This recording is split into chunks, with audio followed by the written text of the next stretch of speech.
প্রিয় বন্ধুরা, রহনপুর পর্বের প্রথম অংশে আমি দেখিয়েছি সুন্দরী পুনর্ভবা নদী এবং তৎসংলগ্ন এলাকা এবং এই স্টেশনটি এবং এই স্টেশনটি সম্পর্কে বলেওছি যে এখানে যে ট্রেন আসছে সেটি ভারত থেকে মালপত্র নিয়ে বাংলাদেশে ঢুকছে, অর্থাৎ ভারতীয় মালপত্র ইম্পোর্ট করার লাইন এটি। যাই হোক, আমরা রহনপুর স্টেশন থেকে রওনা দিয়েছি আবার নতুন গন্তব্যের উদ্দেশ্যে। আমাদের এবারের লক্ষ্য আলীনগর, বাঙ্গাবাড়ি হয়ে রাজশাহী তথা রহনপুর থেকে সিংগাবাদ হয়ে মালদহ, অর্থাৎ ভারত বাংলাদেশ রেললাইন যে সংযোগ পথটি রয়েছে সেই সংযোগ পথের উপরটা এবং চারপাশটা আপনাদের দেখানো এবং সেখানে পৌঁছা। তো সেই উদ্দেশ্যেই আমরা স্টেশন থেকে নেমে রহনপুর শহরের ভিতরের দিকে এগিয়ে যাচ্ছি ধীরে ধীরে। এখানেও খুব চমৎকার লন রয়েছে, আমবাগান রয়েছে, খুব সুন্দর ফাঁকা জায়গা, আর বাম দিকে পুনর্ভবা নদী উঁকি দিচ্ছে। আমরা এই শহরটি পেঁচিয়ে কিছু দূর গিয়ে আবার এই ব্রিজ, মানে নদীর উপরে আরেকটি ব্রিজ আছে, বেইলি ব্রিজ, সেই ব্রিজের উপরে উঠব, সেদিকে এগিয়ে যাচ্ছে। রহনপুর একটি ঐতিহাসিক শহর। এটির অনেক প্রাচীন ইতিহাস রয়েছে। মুসলিম বিজয়ের আগে লক্ষণ সেন এখানেই পুনর্ভবা নদী এবং মহানন্দ নদীর মিলনস্থলে গড়েছিলেন তার রাজপ্রাসাদ। মুসলিম বিজয়ের পরে ইখতিয়ারউদ্দিন মোহাম্মদ বিন বখতিয়ার খলজি যখন রহনপুর অভিমুখে রওনা দেন, তখন ভয়ে লক্ষণ সেন এখান থেকে নদীপথে পালিয়ে চলে যান অন্য স্থানে। যাই হোক, এই রহনপুর শহরের মধ্যেই রয়েছে ষাড় বুরুজ নামে একটি জায়গা, যেটি আসলে শাহ বুরুজ বা রাজাদের প্রাসাদ নামে খ্যাত একটি উঁচু ঢিবি, যেটি প্রত্নতাত্ত্বিক দিক থেকে খুবই গুরুত্বপূর্ণ, যেটি আজও খনন করা হয়নি, কিন্তু সেখানে এটি আছে বলে সবাই ধারণা করে যে এই ঢিবির নিচেই কোনো একটি সামগ্রী রয়েছে, অর্থাৎ লক্ষণ সেনের রাজপ্রাসাদ বা সেই রকম কিছু একটার অস্তিত্ব এখানে রয়েছে। যাই হোক, সেটি ওখানেই থাকুক, আমরা সেটিকে পিছনে ফেলে সামনে এগিয়ে চলেছি। আচ্ছা, আমরা আবার সেই পুনর্ভবা নদীর ব্রিজের উপরে চলে আসলাম। এটি অন্য আরেকটি ব্রিজ। আমরা এর আগে যেটি দেখেছিলাম সেটি স্টেশনের পাশে, এটি স্টেশন থেকে এই যে সামনের দিক দিয়ে নদীটি বাঁকা হয়ে সামনে গেলে ওই ব্রিজটি, আর এটি শহরের মধ্যে দিয়ে ক্রস করেছে। অসাধারণ সুন্দর আসলে নদীটি, কারণ নদীর পানিটি সবুজ এবং দুপাশে বেশ খাড়া পাড় আর গাছপালা তো রয়েছেই। এটি চিকন বেইলি ব্রিজ পার হয়ে আমরা চলেছি আলীনগরের দিকে। বন্ধুরা, বলে নিই এই সুযোগে, আলীনগরের দিকে এই রাস্তাটি খুব কম সংখ্যক, এই এলাকার লোকের কথা বলছি না, যারা এই এলাকায় বাড়ি তারা তো আসেনি, বাট যারা অন্যান্য এলাকা, চাঁপাইনবাবগঞ্জ হোক বা রাজশাহী শহরের হোক, এরা কিন্তু এই এলাকায় খুব একটা আসে না।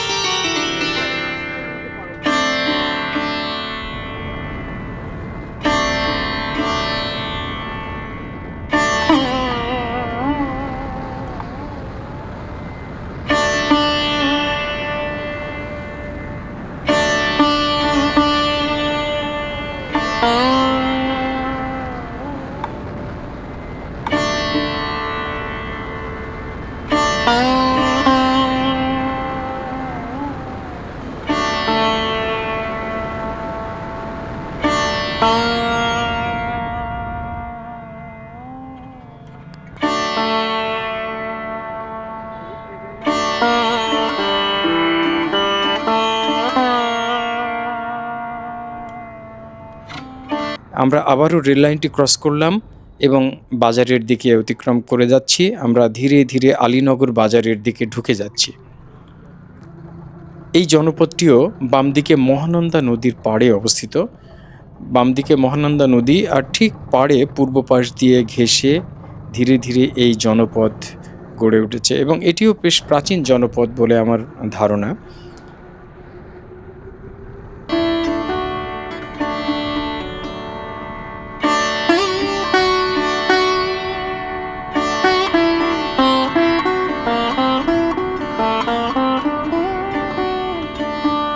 এবং আলীনগরের ঘরবাড়ি, তাদের বিভিন্ন স্থাপনার ভিতর দিয়ে আমরা এগিয়ে চলেছি। এর বাম পাশে যে ফাঁকা জায়গাটি দেখলেন, ওর নিচেই রয়েছে মহানন্দা নদী।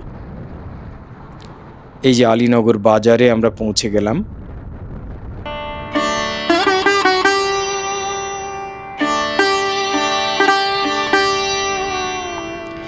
ইতিপূর্বে এই এলাকায় আমি বেশ কয়েকবার এসেছি। আজকে আরও একবার আসতে ইচ্ছে হলো, ভবিষ্যতে হয়তো আরও দু একবার আসবো। কারণ এই এলাকাটি আমার কাছে বেশ ভালো লাগে একটাই কারণে, সেটি হলো একটি জনপদ তো বটেই, ওপাশে ভারত, এইদিকে রহনপুর পুরনো একটি নগরী, দুটি নদীর মিলনস্থল, বেশ ভালো চমৎকার। এবং একটু পরেই আপনারা দেখবেন আমরা আলীনগর যখন ক্রস করে ওপারে চলে যাব, তখন এখানে প্রচুর আমবাগান তথা ফসলের ক্ষেত এবং ফাঁকা ভূমি দেখতে পাবো, যেগুলো সত্যি মনোমুগ্ধকর। আমরা বাজারটি অতিক্রম করছি।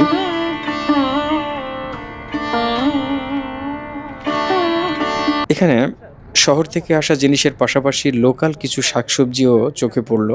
একবার খুব মনে হচ্ছিল কিছু একটা জিনিস এখান থেকে কিনে নিয়ে ফিরে যাই, কিন্তু এখান থেকে টেনে নিয়ে যাওয়াটা ছিল খুব কষ্টকর। যাই হোক, সব ধরনের পণ্যের সমাহার আমাদের এই বাজারে চোখে পড়লো।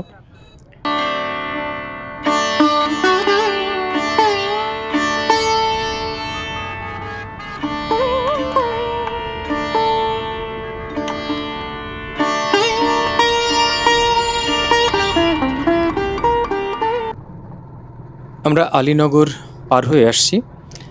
কিছুক্ষণের মধ্যেই আমরা বাঙ্গাবাড়ি পৌঁছে যাব, পাশাপাশি দুটো এরিয়া বা গ্রাম।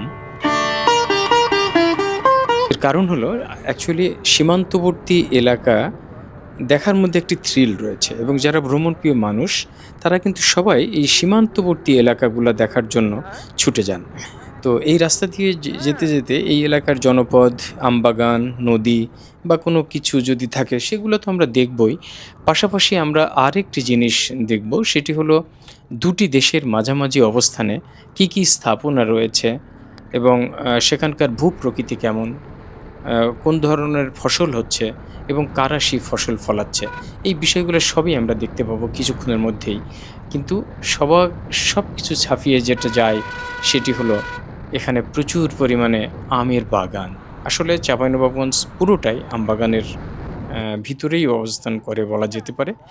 এটি মহিষের গাড়ি আপনারা দেখতে পাচ্ছেন। এটি গ্রাম বাংলার প্রাচীন পরিবহন ব্যবস্থার একটি অন্যতম দিক। কারণটা হলো ছোটোবেলা থেকে আমরা বড় হয়েছি এই মহিষের গাড়ি তথা গরুর গাড়িতে চড়ে। এমনকি অনেক বিয়ে শাদির প্রোগ্রামও একসময় হতো এই মহিষের গাড়ি বা গরুর গাড়িতে।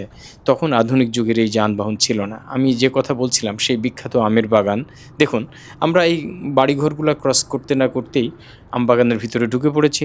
চারিদিকে শুধু আমের বাগান আর আমের বাগান, তার নিচ দিয়ে মেঠো পথের মতো রাস্তা।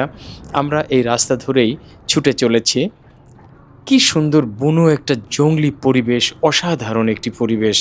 সত্যি এখানে এসে শুধু হেঁটে বেড়ালেও প্রাণটা জুড়িয়ে যায়। দেখুন কত না সুন্দর। একদম আমবাগানের ভিতর দিয়েই রাস্তাটা চলে গেছে সোজা উত্তর দিকে, এবং আমরা সীমান্তের দিকে এগিয়ে যাচ্ছি। আর কিছুক্ষণ পরেই ভারত বাংলাদেশের সীমান্ত রেখা আমরা দেখতে পাবো।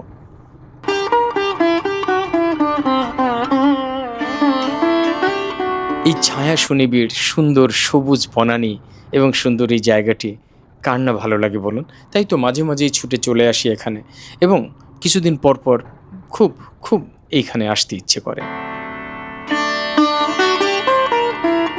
আমরা এই মুহূর্তে যেখানে পৌঁছেছি সেটি একদম সীমান্তবর্তী এলাকা। এখানেই আমি নেমে, অর্থাৎ সিএনজি থেকে আমি নেমে এই ডান দিকে এই যে আমের বাগানের ভিতর দিয়ে যে রাস্তাটা, এই রাস্তাটা দিয়ে এগিয়ে চলেছি। এবং এই যে সামনেই একটা জিনিস খেয়াল করুন, এখানে একটি স্টোন আছে সাদা রঙের। এই স্টোনটি কিন্তু আসলে সীমান্ত রেখা নির্দেশ করছে। সামনে দুজন ছেলে আছে আমাদের দেশি ওরা। আর এই যে বাম দিকে এই জায়গাটা, এই অর্থাৎ এই আম গাছগুলোর নিচেই একটা খাল রয়েছে। জাস্ট খালের ওপারে ইন্ডিয়া এবং খালের এপারে বাংলাদেশ। তো আমরা ওই জায়গাটায় একজন বিএসএফ সদস্যের মুখোমুখি হয়েছিলাম। উনি এই পারে চলে এসেছিলেন। পরে যাই হোক আমি ক্যামেরা বন্ধ করে তার সঙ্গে দু একটি কথা বলে ওখান থেকে ফিরে আসি, এবং এইবারে ছুটে চলেছি একদম সেই কাঙ্ক্ষিত লক্ষ্যস্থল, অর্থাৎ যেটি ভারত বাংলাদেশের সীমান্তবর্তী অঞ্চলে যেখানে রেল যোগাযোগ রয়েছে, সেই রেল লাইন তথা আশেপাশের এনভায়রনমেন্ট, ফসলের ক্ষেত, এই সবগুলো জিনিস কিন্তু আমরা এখন দেখতে পাবো। আর কিছুক্ষণের মধ্যেই পৌঁছে যাব সেই জায়গাটায়।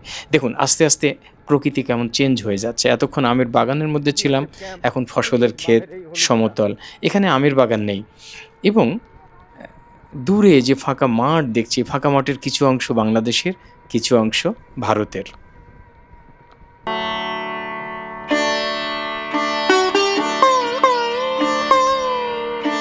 হ্যাঁ বন্ধুরা, আমরা কাঙ্ক্ষিত লক্ষ্যে পৌঁছে গেছি। এই যে সেই বিখ্যাত রেল লাইন, আর রেল লাইনের চারপাশের প্রকৃতি দেখুন, সত্যি চোখ জুড়ানো।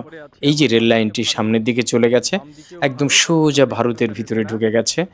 আর বাম দিকে, ডান দিকে, দুদিকেই দুদেশের সীমান্ত রেখা চলে গেছে। জমি তো আছেই, সেখানে সাদা পিলার পোতা আছে, দুদেশের সীমান্ত চিহ্নিতকরণ পিলার। দুদেশের মানুষই এই ফসলের ক্ষেতে কাজ করছে, চাষাবাদ করছে, এবং তারা তাদের ফসল ফলিয়ে নিজ নিজ বাড়িতে নিয়েও আসে। গবাদি পশু চড়ে বেড়াচ্ছে। আপনারা দেখতে পাচ্ছেন, এখন আমরা রেল লাইন দিয়ে হাঁটছি বাংলাদেশ সীমান্তের ভিতরে। আর এই চারিদিকে, এই পাশে আমবাগান, এই পাশে আমবাগান, এই যে ভারত, ইন্ডিয়া লেখা। আমরা এই ভারতে পৌঁছে গেলাম।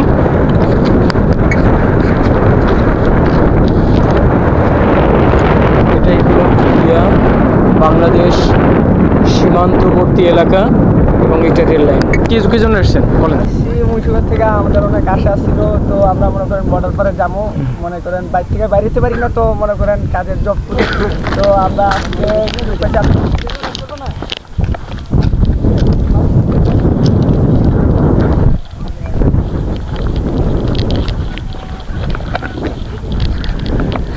অত্যন্ত সুন্দর একটি জায়গা, কিন্তু সময়ের অভাবে এখানটা দাঁড়াতে পারছি না।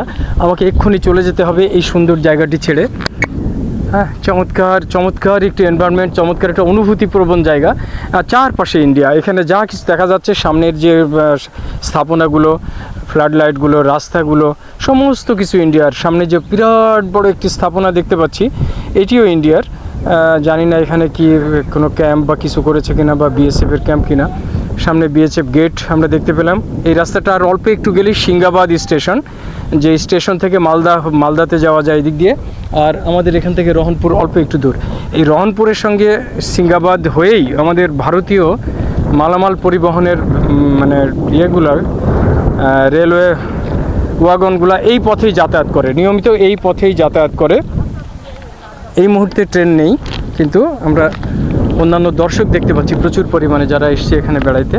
এবং সামনে বিএসএফ ক্যাম্প, কাঁটাতারের বেড়া, সব সামনেই একেবারে হাতের নাগালে। এবং এই সামনের গরুগুলো চড়ছে, এগুলো আমাদের বাংলাদেশের, এই অংশটা বাংলাদেশের এলাকা। নাকি খুব সুন্দর। সময় কম আমাদের, আমার ফিরতে হবে এক্ষুনি। আমাকে রহনপুর ফিরে যেতে হবে এবং রহনপুর থেকে রাজশাহী ব্যাক করতে হবে।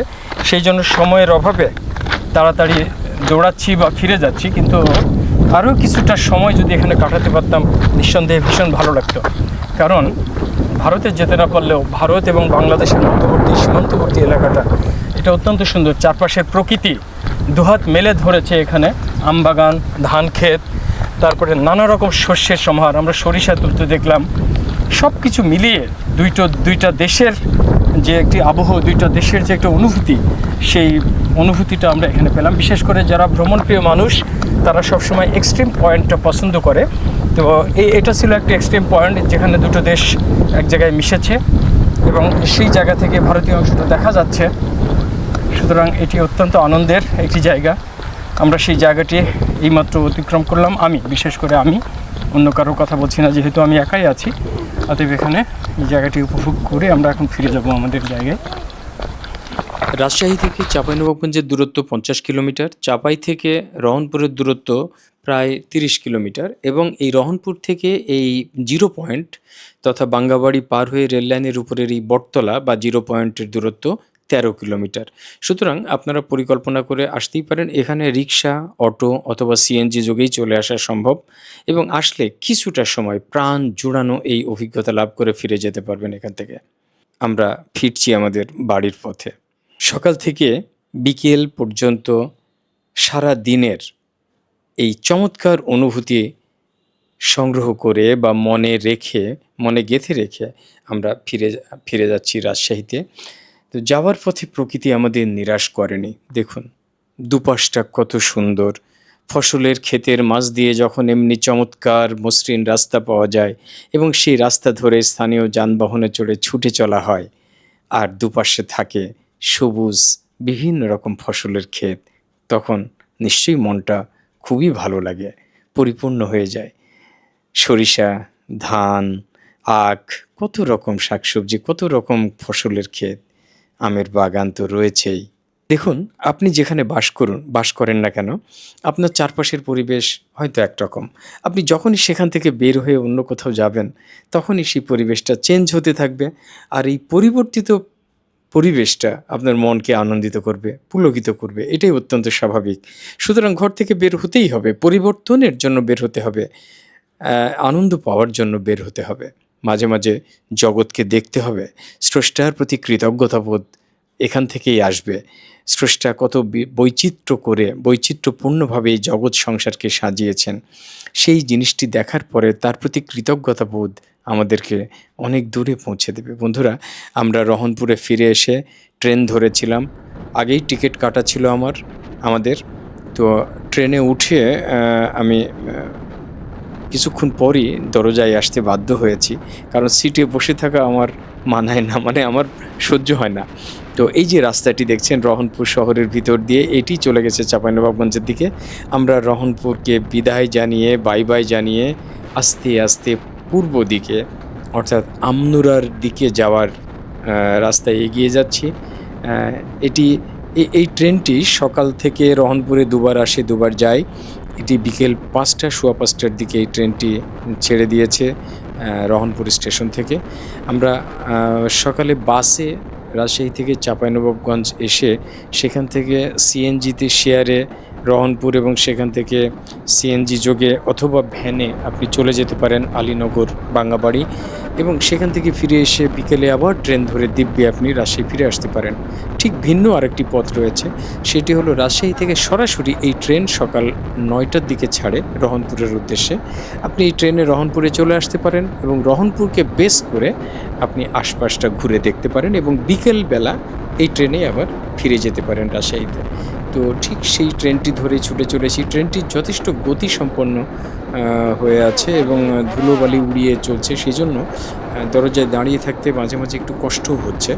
তো তারপরেও আনন্দের জন্য থাকা, ধুলোবালি মেখেই সেই আনন্দটা উপভোগ করছে। বরেন্দ্র ভূমির মাঝখান দিয়ে এই রেল লাইন, যে কারণে ভূমিগুলো কোথাও উঁচু কোথাও নিচু এবং মোটা মোটা আল করে এই জমিগুলোর একটা থেকে আরেকটাকে আলাদা করা হয়েছে। ফসল বলতে বেশিরভাগ ক্ষেত্রেই ধান, এছাড়াও বিভিন্ন রকম ফলের বাগান, পেয়ারা আছে, ড্রাগন আছে, বিভিন্ন রকম এই যে কুল আছে, বিভিন্ন রকম ফলের বাগান তো রয়েছে। এছাড়াও অন্যান্য ফসলও এখানে হয়, প্রচুর সবজিও হয় এই এলাকায়।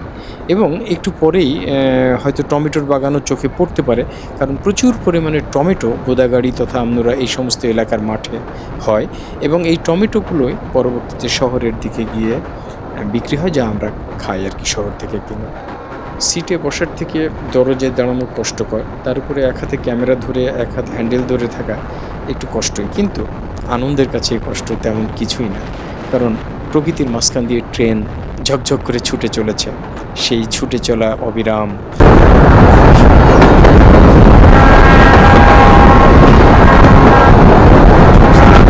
ধীরে মাঝে মাঝে অস্তমিত সূর্যের দিকে তাকিয়ে থাকছি এবং তার গোলাপি আভা গায়ে মেখে এই বরেন্দ্রভূমির মাঝখান দিয়ে ট্রেনে ঘরে ফেরার পালা। বন্ধুরা, মাঝে মাঝেই কিছু অফবিট এলাকায় ভ্রমণ করতে খুব পছন্দ করি।